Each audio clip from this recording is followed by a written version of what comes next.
Good morning, everyone. Lots going on as usual. And first up, we've got the anti-lockdown caucus, and they all did a speech yesterday. It was Maxime Bernier, Randy Hillier, Derek Sloan, and there was somebody else, and I can't remember his name. Pastor Michael Thiessen, that's who it is. Thiessen. And so the four of them all gave a speech. I thought it was very interesting and well worth the watch. I'll just play a little bit of Mr. Bernier's part, and you can watch the rest of it. It's worthwhile. I watch it in double time. But the French, I can't understand the French when they do that. Like when they're speaking French, I can't keep up. Okay, here's Mr. Bernier. In a democracy, one of the chief obligations of politicians is to protect our individual liberty and our personal rights. In the last 13 months of restrictions, the Prime Minister and provincial premiers have violated our rights and freedoms. We have been living with lockdowns and restrictions that have dictated every aspect of our lives for over a year. I'll stop him there, but there's a lot more that he says that I agree with. Randy Hillier's piece is very good, very fiery. Derek Sloan's piece is good for a different reason. They've all three got different strengths, and the pastor's speech was good as well. Worth the watch. Certainly, the link is in the description. Check it out. Here, moving into more restrictions in Ontario. And I told you yesterday that somebody sent me a message saying they're looking at further locking down Ontario. I was like, what more can they do? What more can they take? And well, here's some suggestions that answer that question. Early discussions of a curfew were shelved. Talk of travel restrictions reduced to trying to enforce the stay-at-home order and granting police more powers to penalize or fine those who break the rules. Some of the options on the table include putting more restrictions on retail operations. Cabinet was given 3 proposals, including closing all non-essential retail and banning curbside pickup and delivery, restricting hours of operation or banning curbside pickup but allowing delivery. These proposals did not come with a specific recommendation to Cabinet, but other measures did. Chief Medical Officer of Health, Dr. David Williams, is said to have recommended that Cabinet shut down all non-essential construction, warehousing operations, and manufacturing that is not related to health, food production or processing, or automotive manufacturing. The recommendation to shut down construction was rejected. No word on what will happen to other sectors. The interesting part about shutting down construction is that would impact the immigration levels, right? And you can't do that.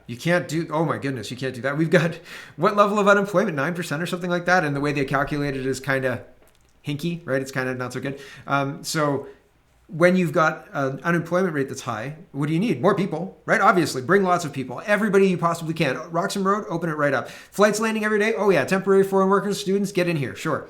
And the way that Canada has been structured for the last 20 years is that if you own a farm, then you depend on those temporary foreign workers, right? So there is a situation where if Ford shuts down construction, then the number of people that have been incentivized to come, are being allowed to come, won't be able to be housed, right? And that's going to happen in the short term because we're already at the limit for housing. Housing's already going crazy, right? Like housing's already expensive and getting more expensive, and people are saying even a crash really won't slow this down. Like even a crash, because they were talking about how long it takes to save for a house, right? And so it's something like 11 years or something like that to save for a down payment for a house. And even a crash, a 30% crash, would just reduce that by like a couple of years, which doesn't really meaningfully change a lot, right? Like it's still a very long time. It's still very out of reach for a lot of people. So very interesting stuff. They can't do that, is what I'm saying. They can't shut down construction. That will have further economic impacts. And I guess they know that because they said no.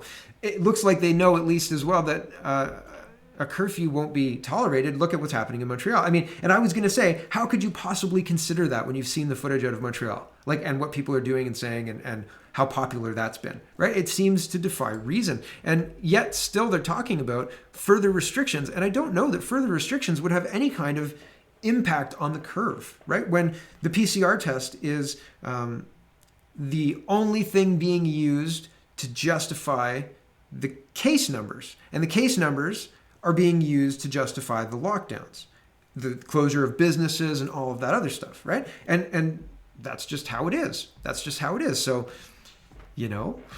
very, very interesting.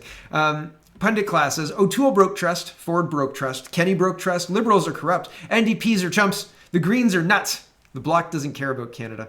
The police abuse won't protect. The public prosecutor won't act. The courts are leftist havens. The public is complacent. I don't know about the public being complacent. I made 2 calls this morning. I saw a tweet that had numbers. One was for the Attorney General's office and the other was for the Solicitor General's office, I guess. I think that's what the tags on the tweet said. And I called the numbers and they both went to office numbers. The first one went directly to voicemail and it said, this voicemail box is full. And the second one had about a 3-minute long preamble talking about how you could call to get your COVID thing and leave a message. And I hope you have a wonderful day. And when he said a wonderful day, and I thought, I wonder if he watches my show. And regardless, at the end of that, it was like mailbox full. Like the robot came on and was like mailbox full. If urgent, like they can leave a number and they can text you or something like that. I put a number in, maybe, right? You figure, whatever. You miss 100% of the shots you don't take, right, Wayne? So it's interesting though. So there's pushback. There is pushback. There are people who are calling. There are people who are taking the time to call. What is it going to do? Like the Gillette Jones had a year of like all out war with the French police. And what did it accomplish? What did it do? What can you point to and say, yeah, they accomplished that? They accomplished being targeted by the police. They accomplished probably getting on lists. And I'm not saying that they accomplished nothing. They made a statement, but in the grand scheme of things, it's what meaningfully did they do, right? Did they move the needle on the societal change they wanted? Did they get Macron out? Did they get the freedoms that they wanted back? Did they get the taxes repealed? Right? Like it was a very strong protest. Every time I looked at it, people were live streaming. Like there was like 13, 14 weeks, 36 weeks. Like there was tons of weeks. I think it got into the 50s before like it just kind of petered out because there wasn't anything meaningful happening, right? How can you keep the faith that your voice is being heard if nothing happens, right? If Notre Dame burns down, right? Like, goodness me. It's a very interesting time to live through. Canadians should assume, get back to Canada here, Canadians should assume the threat of foreign interference. You mean like liberals subsidizing buying Canadian media and trying to legalize censorship on anyone who criticizes the Liberal government? That kind of foreign interference? We'll talk about free speech in just a minute. Mr. Gallibo is coming for the internet, right? And Rebel News is talking about it. We'll talk about that in just a minute. But first, I wanted to show you, they're blocking off High Park, right? This is the blossom trees. How dare you come and look at the blossom trees, you peasant, right? Like you can watch it on your phone, right? Isn't that good enough? The virus is very dangerous this year, and the cherry trees, the virus knows, and it swarms the cherry trees, right? Swarms the cherry trees. So here's City of Toronto staff erecting fences around the cherry blossoms to discourage crowds in Trinity Bellwood Park. Homeless encampments remain, however. Laws for some, right? You guys can't be in the park. The hearing in Manitoba on the lockdown action has been delayed by 2 weeks. Some context around that. I was like, what? Here's the context. The Justice Centre informs interested parties, and observes that the Manitoba lockdown challenge has been adjourned for 2 weeks. It was originally scheduled for an 8-day hearing beginning April 19th, 2021. However, the court has granted a brief adjournment to permit reply evidence to some of the applicants' expert materials. The Justice Centre has filed expert reports authored by world-renowned Stanford professor, epidemiologist, and economist Dr. J. Badaracci. No, I've got it terribly wrong. I'm sorry. Dr. J. We're going to leave it at Dr. J. And 2 other high-profile medical experts. The materials are comprised of over 2,000 pages of peer-reviewed science and government data. The new hearing is May 3rd through 7th and continuing May 10th through 14th, taking place over 10 consecutive business days. The applicants challenge Manitoba's lockdown measures and unjustified violations of various charter-protected freedoms, including freedom of conscience, religion, expression, and peaceful assembly, liberty, security of the person, and equality rights. The action also challenges the validity and reliability of PCR tests and contends that Manitoba, Dr. Brent Rousseau as Chief Public Health Officer and Dr. Jazz Atwal as the Acting Deputy Chief Public Health Officer failed to consider the collateral, social, and health costs of locking down society. The applicants contend that the health orders cannot be justified by Section 1 of the Charter. They don't pass the Oakes test or other tests that are necessary for Charter. Heritage Minister Stephen Gallibo getting into tests and allegiance and freedom of speech being just shut down in this country entirely. Heritage Minister Stephen Gallibo asked when the online harms bill will be introduced. He says within a couple of weeks. Yowza. Here's why I think that that's happening. So censorship gets better, automated, and cheaper. Basically, this article is talking about how they have reached a breakthrough. So the world reaches a breakthrough in the ability of artificial intelligence to filter information online with a degree of accuracy previously unachieved. According to a paper in the Journal of Chinese Computer Systems entitled Research on Sensitive Information Recognition of Internet News, researchers at a university in China and the Chinese Academy of Science claim their new AI is 91% accurate in blocking harmful information. Who defines what's harmful, right? Who defines what's harmful? So this is interestingly timed, right? We've got AI being developed for the express purpose of destroying the ability of groups to become cohesive. Now, they've done this in person by getting Antifa to mob people and protest in cities, etc., where a political group may become cohesive, right? Somebody may catch hold and they may then become the start of a movement, and they just disrupt that right at the beginning.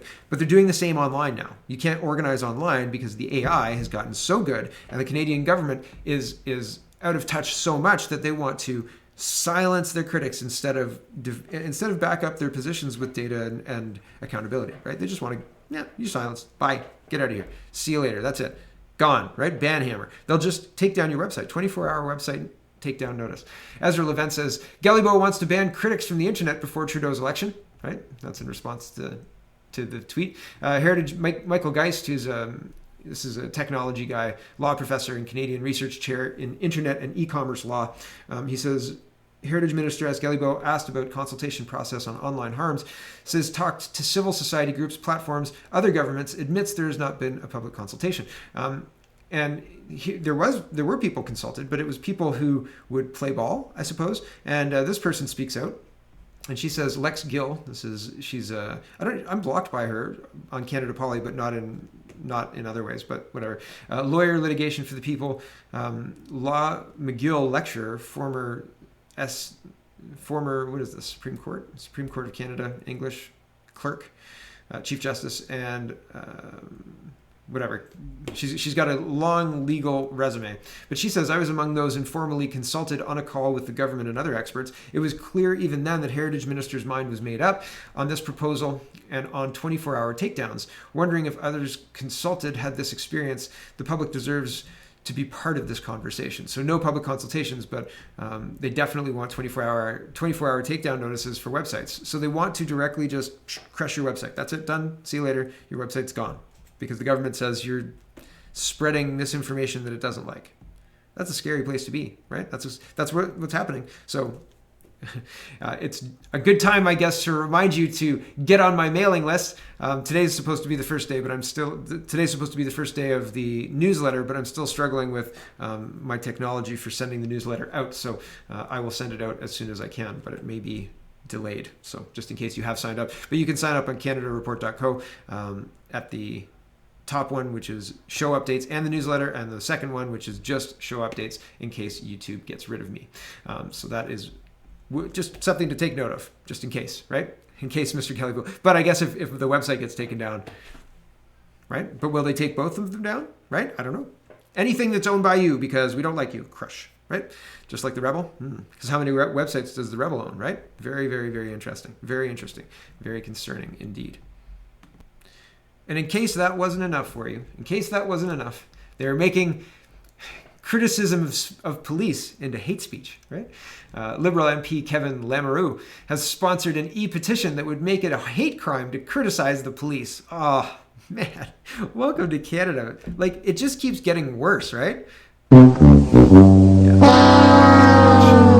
Okay, so do you remember this the other day? Liberals blocked to vote to end Commons Defense Committee hearing on military misconduct. Do you remember this? Status of Women Committee is continuing its own hearings. Okay.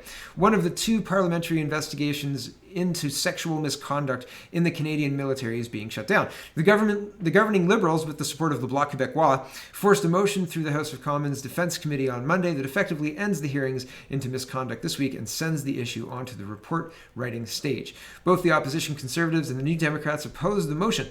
The Liberal Parliamentary Secretary for Defense, MP Anita Vandervelde, said the committee needs to move on in order to get its report and recommendations to the government before the summer recess. The Defense Committee began its investigation after allegations of inappropriate behavior involving former Chief of the Defense Staff, General Jonathan Vance, first surfaced in the media early February. So February to April, we can investigate it. But April, we've got to get things done because we've got to get gone for summer. And, investigations take a long time. So we're just not going to get to the end of this one. I'm sorry. Maybe next time. But you know what investigation we do need to have? Remember yesterday when the Liberal MP was walking around his office buck naked and the media got wind of this? They're upset about that. They're very upset about that. It says, what statement on behalf of the governing whip? What happened yesterday with regards to the dissemination of a photograph was a terrible violation. The member of Pontiac is an upstanding member of the House who made an unintentional error. His screen was on while in the middle of getting dressed. It could have happened to any of us. The video was private and not visible to the public. Only members of Parliament or a very small number of staff would have had access to this video. It is forbidden to share videos or images from any non-public portions of parliamentary proceedings. Despite this fact, someone from that small group of people shared the image that is now all over social media. Immediately after the event occurred, I received communication from the Bloc and NDP whips. They both expressed sympathy and made compelling cases that this breach of privacy did not happen from within their offices. The image shared were posted by Post Media and Sun Media. I call for their cooperation in the investigation being undertaken by the Speaker's office. We must know who is responsible for leaking non-consensual images from a private video feed. We must also be assured that the video is taken by this person is deleted so that any further violations of privacy and decency are not possible. This is not inside the scope of normal acceptable partisan politics. This was a cruel, mean-spirited, and potentially criminal act. We call upon the assistance of all parliamentarians in finding out who is responsible for them and to be held accountable, and for them to be held accountable. What the member for Pontiac and his family were subject to should never happen again. So, General Vance in 2018, no investigation needed. We got to shut that down. Get moving. Summer recess is coming. But a leaked image from Parliament of a parliamentarian changing in his office in front of his camera is that's a criminal act and deserves investigation. Don't you? Isn't that suspect? Isn't that strange? What our government's focusing on? Very strange. Very, very strange. Not exactly what I'd hope for our government to focus on. It's important for voters to know what Pablo Rodriguez and the LP, or what is important to Pablo and the LPC. It's not women in the military. We know that for sure. No, it certainly isn't. It certainly isn't. Okay, moving into Aaron O'Toole. This is just funny. I think it's funny. I think it's funny because it was predictable, I guess. And Aaron O'Toole has badly betrayed the base of the Conservative Party and lied about his pledge. And here we are, right? Here we are. On track for a Liberal majority. Yay! Derek Fildebrandt says, I, Aaron O'Toole, promise that if elected Prime Minister of Canada, I will immediately repeal the Trudeau carbon tax and reject any further national carbon tax or cap and trade scheme. Signed, Aaron O'Toole. And that's just one reminder of what happened. Sheila Gunn Reid says, we're going to carbon tax you, but you'll save money by paying more for things. Catherine McKenna, but also Aaron O'Toole. Says Sheila Gunn Reid. Here's the announcement. Breaking, Conservatives launch comprehensive plan to fight climate change and protect Canada's natural environment. This is the $20 per ton carbon price, levy, tax, whatever you want to call it. Here it is. The Conservative climate change plan will achieve the same emission reductions as the Liberals, but will grow jobs in the economy. Read our climate change plan. Right. But I'm not going to get too much into it. Ezra Levent says, who's a wicked liar? No carbon tax pledge, right? O'Toole. He broke his promise there. The Conservative Party just announced a carbon tax system fused with a social credit account for spending tax rebates on government-approved products. What the F? Reporter to O'Toole, have you not just created a reward program for fossil fuel consumption? The Liberals will ride that all the way to the bank. Next chance to replace the Liberals is 2026. Settle in. Here is context for what they're saying there. O'Toole's climate change plan is a mess. First of all, the low carbon savings account is ridiculous. At least Trudeau lets you spend the rebate from his carbon tax how you wish. So Canadians will pay into their this is the Conservatives' climate plan, okay? Canadians will pay into their personal low-carbon savings account each time they buy hydrocarbon-based fuel. They will be able to apply the money in their account towards things that help them live a greener life. That could mean buying a transit pass or a bicycle, or saving up and putting the money towards a new efficient furnace, energy-efficient windows, or even an electric vehicle. Ooh, an electric vehicle. How's that range in the wintertime there, Aaron? Canadian families and businesses have been trailblazers in the use of affinity or rewards programs and have great expertise in both managing and using them. Is that like a backwards insult? Right? Like, did you watch 30 Rock when comedy was kind of funny? They had the backhanded, like it's insult brag. Oh, I can't remember. I'm doing it terribly, but this is like, oh yeah, you Canadians, you're such trailblazers and you're so good at using reward programs. Good for you, Canadians. Like, terrible. I mean, it's terrible. This program will operate similarly and may be managed by a consortium of companies as the Interact system is. Oh, yay. Yay, please. A carbon tax system that takes my money and then the rebate gets to... And then with the rebate, I only get to choose from a catalog of products that are decided on by the conservative government. Great. Can't wait. Communism. Yay. Sheila Gunn Reid says, guys, let's rewind back to November 2015. How did Alberta's NDP try to justify and explain their carbon tax? Literally exactly the way the CPC are trying to explain O'Toole's tax. Oh, it's a levy, not a tax? No difference. Yeah, we aren't hard of remembering, you betrayers. Yeah, it's a pretty big betrayal. A mechanism of mandatory savings for a particular purpose is very clearly not a tax or even a levy, says Garnet Genius. The ratio is funny. I thought he said it's clearly a tax, and I thought, whoa, O'Toole's losing control of the party. And then I reread it, and I was like, oh, he's just getting on board. Ezra Levent said, why are you doing this? O'Toole's going to be gone in a few months, and the new leader is probably not going to be a liberal. Maybe he will be. If it's not O'Toole, he will be. Or not O'Toole. If it's not Pierre Poilievre, then the new leader will be a liberal. And I don't think it'll be Pierre Poilievre. I don't think it will be. Taxpayers must pay health levy, McGuinty insists. Remember I told you the other day that in 2003 or 2002 or whenever Dalton McGuinty got in, I believed him that he said, no new taxes, we can pay for the healthcare, within our current budget, and we don't need to increase the taxes or anything like that. And then as soon as he got in, this is the first thing he did in the first budget. It was like, bam, health levy. Isn't a levy a tax? It's exactly the same dance. And they're expecting Canadians to just go with it. They're expecting Canadians to just be like, yeah, it's cool. It's fine. No problem. Don't worry about it. It's okay. A levy or a tax, just take our money, right? Please, can we leave our houses now? Take the money and can we leave our house? Oh, we can't leave our house? Yeah, okay, thanks, Aaron. Right.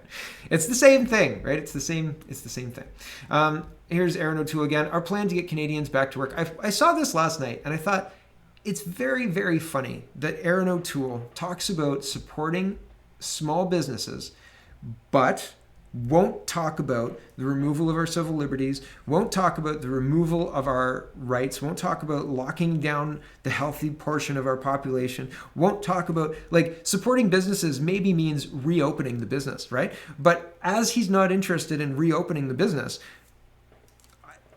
how is he going to support business? You can't replace an economy, and a conservative politician should know you can't replace an economy with government handouts. I've said this so many times. It's just like, it's obvious. You can't just keep borrowing on the credit card to pretend that you have a job and then taking all your friends to dinner. Like, it's not a good idea. It's stupid. You're going to get the bill at some point and go, oh my God, really? Did I spend? How many times did we order pizza, guys? Was that all on my credit card? Did you guys all pay up? Like, yowza, right? And so the plan is to take immediate action to help the hardest hit sectors, helping those, including women and young Canadians, conservatives, who have suffered the most. Okay. Rebuild Main Street by assisting small business and providing incentives to invest in, rebuild, and start new businesses. Where? Where do you think people are going to start new businesses? Because the government's just yo-yoing people. I'll become a barber. I said to my wife, there's a barber shop that had enough business and it's been there for years on the corner there, just right close to my house. And I used to walk to get my haircut. And I said, we should buy that place, or we should just rent that place and then rent the chairs. And like, it's a clear winner. Like, it's already happened. They already won. You don't have any research to do. Like, it's maintainable so long as you can stay open. I said, we'll just put up webcams. We'll be filming a YouTube show. I said, I'll put it up daily, whatever. Who cares, right? And like, my wife said no.